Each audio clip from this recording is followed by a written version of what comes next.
Geophysics, dʒiːoʊfɪzɪks, is a subject of natural science concerned with the physical processes and physical properties of the Earth and its surrounding space environment, and the use of quantitative methods for their analysis. The term geophysics sometimes refers only to the geological applications: Earth's shape, its gravitational and magnetic fields, its internal structure and composition, its dynamics and their surface expression in plate tectonics, the generation of magmas, volcanism and rock formation. However, modern geophysics organizations use a broader definition that includes the water cycle, including snow and ice, fluid dynamics of the oceans and the atmosphere, electricity and magnetism in the ionosphere and magnetosphere, and solar-terrestrial relations, and analogous problems associated with the Moon and other planets.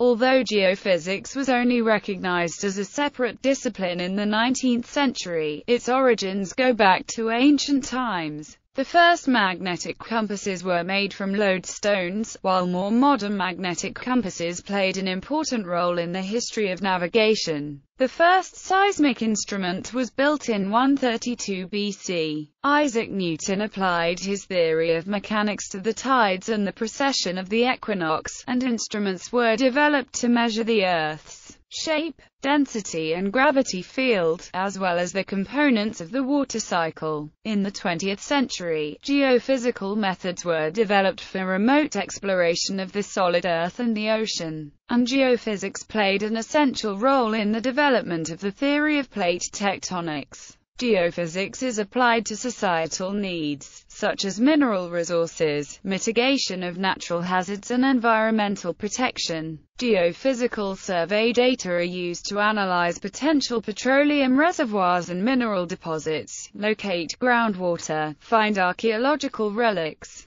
determine the thickness of glaciers and soils, and assess sites for environmental remediation. Physical phenomena. Geophysics is a highly interdisciplinary subject, and geophysicists contribute to every area of the earth sciences. To provide a clearer idea of what constitutes geophysics, this section describes phenomena that are studied in physics and how they relate to the Earth and its surroundings. Gravity. The gravitational pull of the Moon and Sun give rise to 2 high tides and 2 low tides every lunar day, or every 24 hours and 50 minutes. Therefore, there is a gap of 12 hours and 25 minutes between every high tide and between every low tide. Gravitational forces make rocks press down on deeper rocks, increasing their density as the depth increases. The surface gravitational field provides information on the dynamics of tectonic plates. The geopotential surface, called the geoid, is one definition of the shape of the Earth. The geoid would be the global mean sea level if the oceans were in equilibrium and could be extended through the continents. Heat flow. The Earth is cooling, and the resulting heat flow generates the Earth's magnetic field through the geodynamo, and plate tectonics through mantle convection. The main sources of heat are the primordial heat and radioactivity, although there are also contributions from phase transitions. Heat is mostly carried to the surface by thermal convection. Although there are 2 thermal boundary layers, the core mantle boundary and the lithosphere, in which heat is transported by conduction, some heat is carried up from the bottom of the mantle by mantle plumes. The heat flow at the Earth's surface is about 4.2 times 10^13 W, and it is a potential source of geothermal energy. Vibrations. Seismic waves are vibrations that travel through the Earth's interior or along its surface. The entire Earth can also oscillate in forms that are called normal modes or free oscillations of the Earth. Ground motions from waves or normal modes are measured using seismographs. If the waves come from a localized source, such as an earthquake or explosion, measurements at more than one location can be used to locate the source. The locations of earthquakes provide information on plate tectonics and mantle convection. Measurements of seismic waves are a source of information on the region that the waves travel through. If the density or composition of the rock changes suddenly, some waves are reflected. Reflections can provide information on near-surface structure. Changes in the travel direction, called refraction, can be used to infer the deep structure of the Earth. Earthquakes pose a risk to humans. Understanding their mechanisms, which depend on the type of earthquake, can lead to better estimates of earthquake risk and improvements in earthquake engineering. Electricity. Although we mainly notice electricity during thunderstorms, there is always a downward electric field near the surface that averages 120 Vm-1. Relative to the solid Earth, the atmosphere has a net positive charge due to bombardment by cosmic rays. A current of about 1800 A flows in the global circuit. It flows downward from the ionosphere over most of the Earth and back upwards through thunderstorms. The flow is manifested by lightning below the clouds and sprites above. A variety of electric methods are used in geophysical survey. Some measure spontaneous potential, a potential that arises in the ground because of man-made or natural disturbances. Telluric currents flow in Earth and the oceans. They have two causes: electromagnetic induction by the time-varying external origin geomagnetic field and motion of conducting bodies across the Earth's permanent magnetic field. The distribution of telluric current density can be used to detect variations in electrical resistivity of underground structures. Geophysicists can also provide the electric current themselves. Electromagnetic waves. Electromagnetic waves occur in the ionosphere and magnetosphere as well as the Earth's outer core. Dawn chorus is believed to be caused by high-energy electrons that get caught in the Van Allen radiation belt. Whistlers are produced by lightning strikes.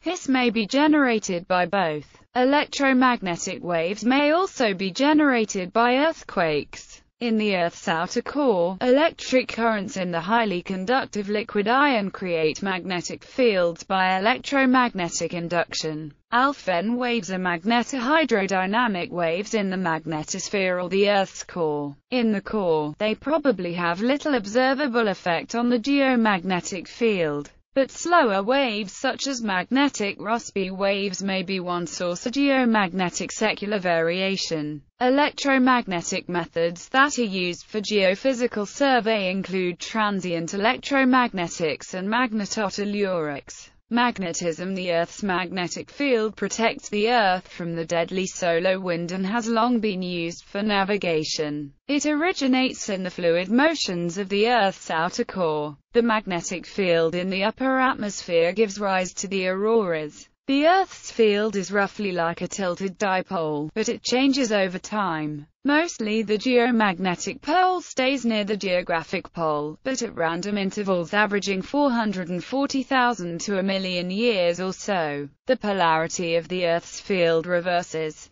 These geomagnetic reversals, analyzed within a geomagnetic polarity time scale, contain 184 polarity intervals in the last 83 million years, with change in frequency over time, with the most recent brief complete reversal of the Lashamp event occurring 41,000 years ago during the last glacial period. Geologists observed geomagnetic reversal recorded in volcanic rocks through magnetostratigraphy. Correlation and their signature can be seen as parallel linear magnetic anomaly stripes on the seafloor. These stripes provide quantitative information on seafloor spreading, a part of plate tectonics. They are the basis of magnetostratigraphy, which correlates magnetic reversals with other stratigraphies to construct geologic timescales. In addition, the magnetization in rocks can be used to measure the motion of continents.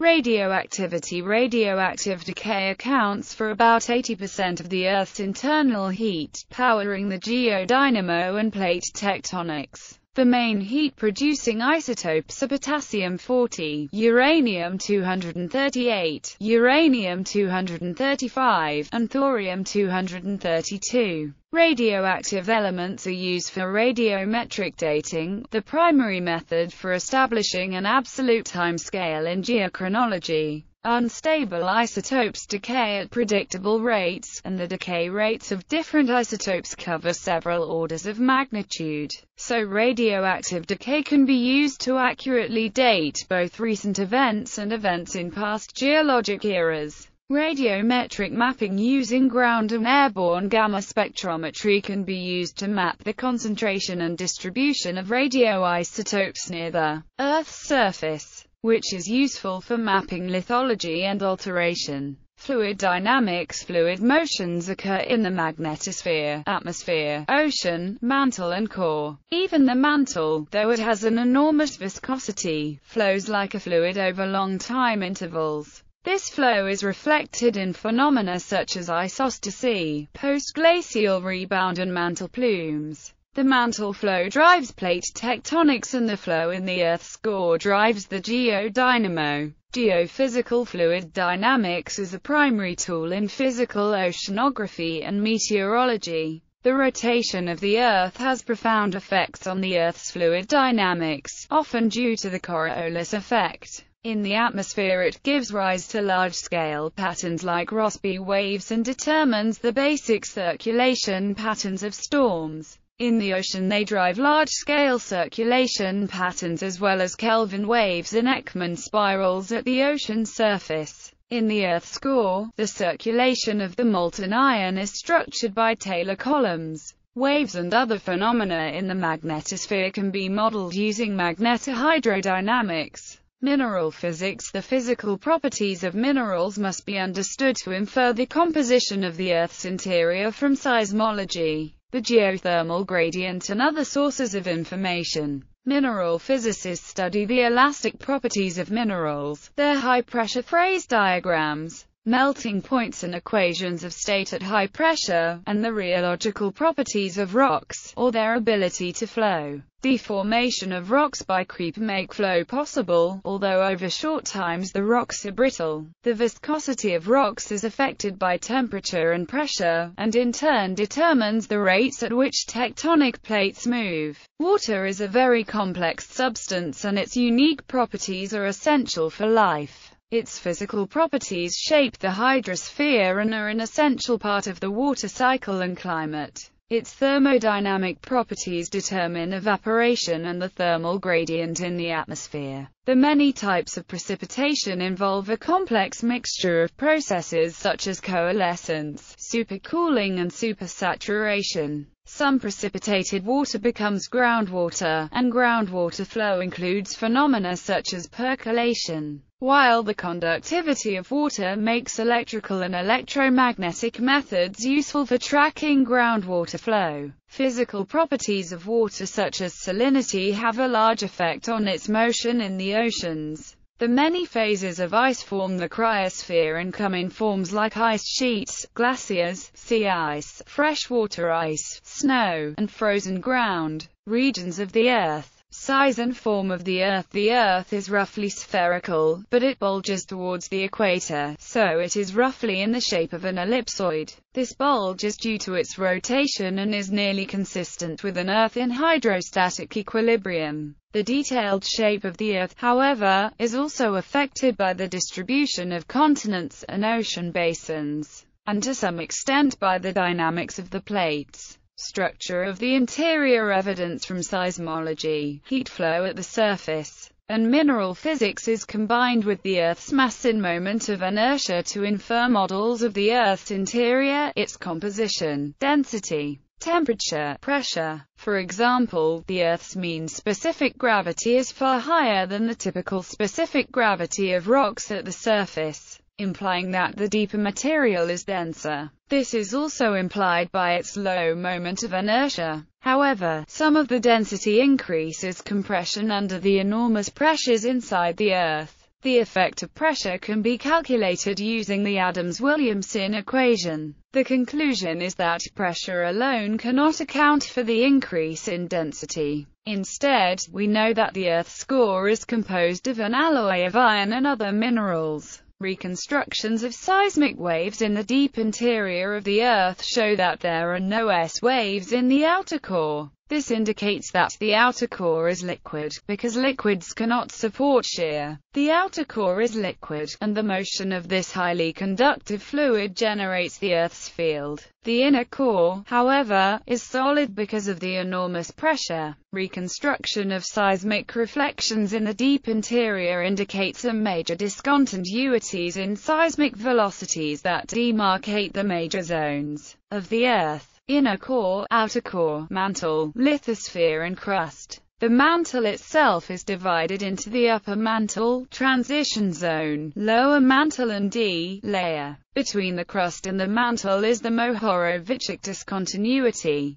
The seismic model of the Earth does not by itself determine the composition of the layers. For a complete model of the Earth, mineral physics is needed to interpret seismic velocities in terms of composition. The mineral properties are temperature-dependent, so the geotherm must also be determined. This requires physical theory for thermal conduction and convection and the heat contribution of radioactive elements. The main model for the radial structure of the interior of the Earth is the preliminary reference Earth model. Some parts of this model have been updated by recent findings in mineral physics and supplemented by seismic tomography. The mantle is mainly composed of silicates, and the boundaries between layers of the mantle are consistent with phase transitions. The mantle acts as a solid for seismic waves, but under high pressures and temperatures it deforms so that over millions of years it acts like a liquid. This makes plate tectonics possible. Geodynamics is the study of the fluid flow in the mantle and core. Magnetosphere: if a planet's magnetic field is strong enough, its interaction with the solar wind forms a magnetosphere. Early space probes mapped out the gross dimensions of the Earth's magnetic field, which extends about 10 Earth radii towards the Sun. The solar wind, a stream of charged particles, streams out and around the terrestrial magnetic field, and continues behind the magnetic tail, hundreds of Earth radii downstream. Inside the magnetosphere, there are relatively dense regions of solar wind particles called the Van Allen radiation belts. Methods: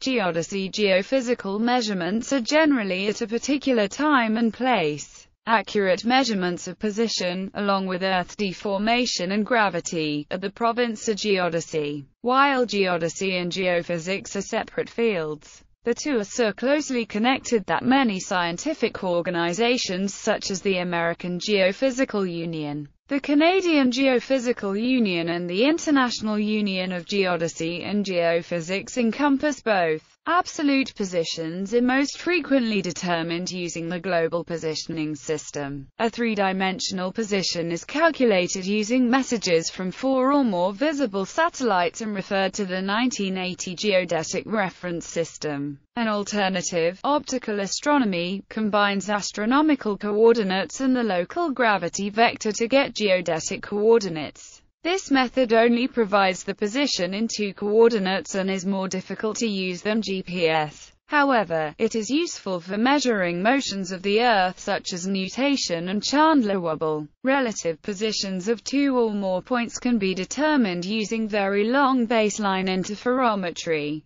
Gravity measurements became part of geodesy because they were needed to related measurements of the surface of the Earth to the reference coordinate system. Gravity measurements on land can be made using gravimeters deployed either on the surface or in helicopter flyovers. Since the 1960s, the Earth's gravity field has been measured by analyzing the motion of satellites. Sea level can also be measured by satellites using radar altimetry, contributing to a more accurate geoid. In 2002, NASA launched the Gravity Recovery and Climate Experiment, wherein two twin satellites map variations in Earth's gravity field by making measurements of the distance between the two satellites using GPS and a microwave ranging system. Gravity variations detected by GRACE include those caused by changes in ocean currents, runoff and groundwater depletion, melting ice sheets and